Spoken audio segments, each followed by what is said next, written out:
While I do know quite a bit about physics and astronomy, I don't know a lot about Sumerian astrology. Thankfully, there isn't a lot to know.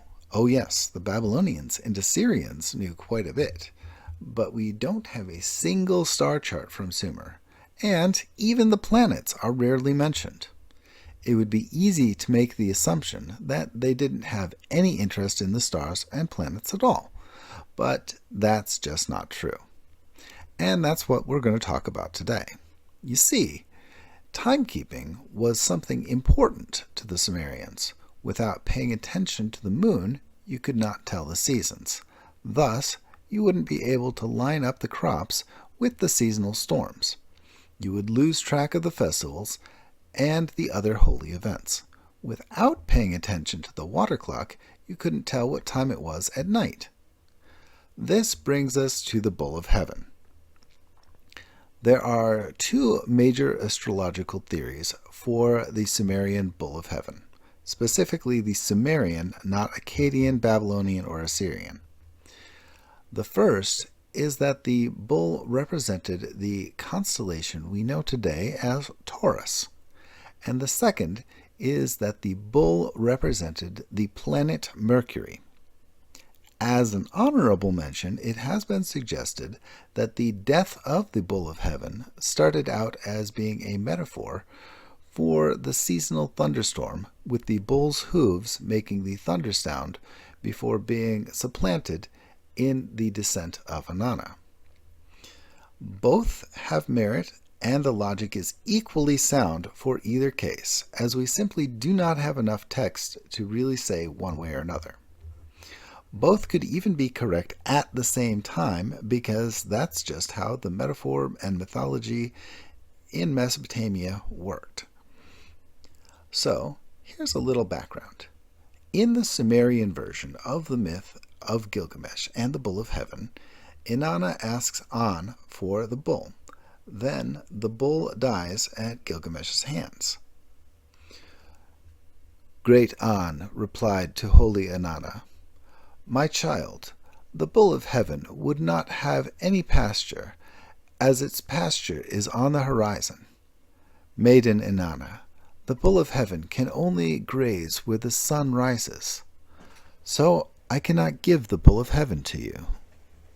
A few lines later, you can see the allusion to storms similar to the swell of a hurricane. In masculine fashion, the maiden Inanna grasped it by the lapis lazuli tether. Holy Inanna brought the Bull of Heaven down. At Uruk, the bull devoured the pasture and drank the water of the river in great slurps. With each slurp, it used up 1 mile of the river. But its thirst was not satisfied. It devoured the pasture and stripped the land bare. It broke up the palm trees of Uruk as it bent them to fit them into its mouth. When it was standing, the bull submerged Uruk. The aura of the Bull of Heaven submerged Kulab. Looking at the first passage, that was lines 46 to 49, we see the Bull of Heaven as having pasture where the sun rises. On the one hand, the zodiac constellations are all on the same path as the sun. On the other hand, Mercury's orbit, being close to the sun, means it is only visible at dawn and dusk, and only on the horizon where the sun rises or sets. I personally favor this explanation, but either is valid. Both explanations have solid strengths and don't have weaknesses that sink them as valid theories. We do know, for example, that in the later epic version of Gilgamesh that the bull connects to Taurus. In a version of the Sumerian from Mi Turan, you have the following lines. Lines 45 through 48. When Enkidu had spoken thus to Gilgamesh, Gilgamesh himself smote its skull with his axe, weighing 7 talents. The bull reared up so high that it overbalanced. It splattered like rain. It spread itself out like the harvest crop. Again, we see allusions to weather phenomenon. But this version does continue on lending some credence to the constellation interpretation. In lines 49 through 52, the king took his knife in hand, just as if he were a master chef. He hit Inanna with a haunch. He made her flee away like a pigeon, and demolished those ramparts. Standing by the bull's head, the king wept bitter tears. Just as I can destroy you, so I do the same to her. In the constellation Taurus, the cluster of stars around where the back leg would be is reminiscent of something damaged. This is only from one version, and it doesn't make further note of the back leg, but it does at least mention the haunch. One downside to this theory is that it does not account for the fact that the constellation of Taurus is visible straight overhead at some times of the year, and does not hang out on the horizon as Mercury does. If the myth were a seasonal tale, though, it could relate to a time when the bull can be seen on the horizon before dawn. In favor of the Mercury interpretation, in some texts, the stars are described as the cattle of the gods, and the bull would be a single divine bull if he were the planet Mercury. Now, the only candidate for the word Mercury in Sumerian is Gu-ud, which has the meaning to jump, to flutter, to dance, and as a reduplication class with Gu-gu-ud and the planet Mercury. Unfortunately, the source for this translation is Sumerian.org, which is often inspired, but occasionally completely off the mark.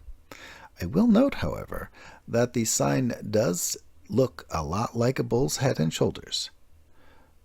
UPenn has the following meanings for the same sign: to jump, to attack, escape, dance, hero, and warrior. Note that the first sign is the same sign as used for bull, good.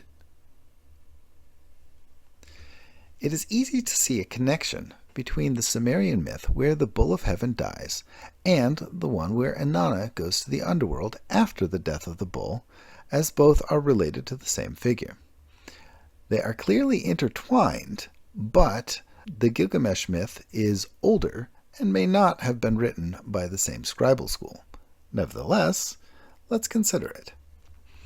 It is generally accepted that the myth of Inanna's death is related to the periodic vanishing of Venus. The periodic vanishing of Mercury could also be connected to that same myth in the same way.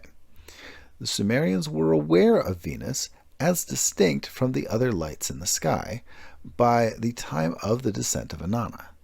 They didn't know the full cycle, as this would come centuries later, but they clearly knew that Venus appeared and disappeared periodically. It is reasonable to presume that they were simply aware of Mercury in the same way. Ultimately, we don't know.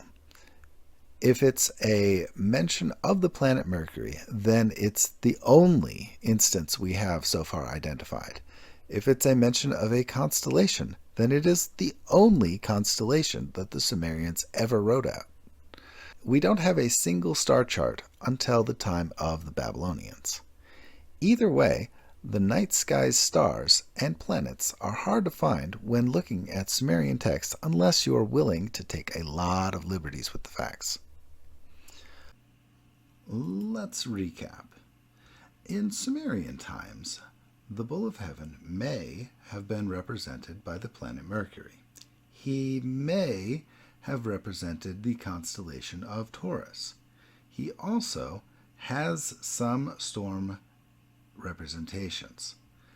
The text suggests he was a bull that showed up on the horizon near the sun, which doesn't discount either theory. The sign which may represent the planet Mercury looks like a bull, contains the bull symbol, and represents something dancing or jumping. Mentions of the planets and constellations are rare in the extreme in Sumerian times, suggesting an undeveloped understanding of the night sky. The first star catalogs do not show up until the Babylonian and Assyrian times, but when they do, the Bull of Heaven represented the constellation of Taurus. I will be talking a bit more about the Mesopotamian timeline of understanding of astronomy in an upcoming video that mostly covers fraudulent claims about ancient treasures. I do hope you all come back to check out that video. I hope you all enjoyed this exploration into the nature of the Bull of Heaven. Special thanks for this video goes out to the Sumerian Reddit. If you are interested in learning about the later Babylonian planetary correspondences, go there and ask. You will not be disappointed. And if you liked this video, you should check out this one on Tiamat next. I hope to see you next time. Bye-bye.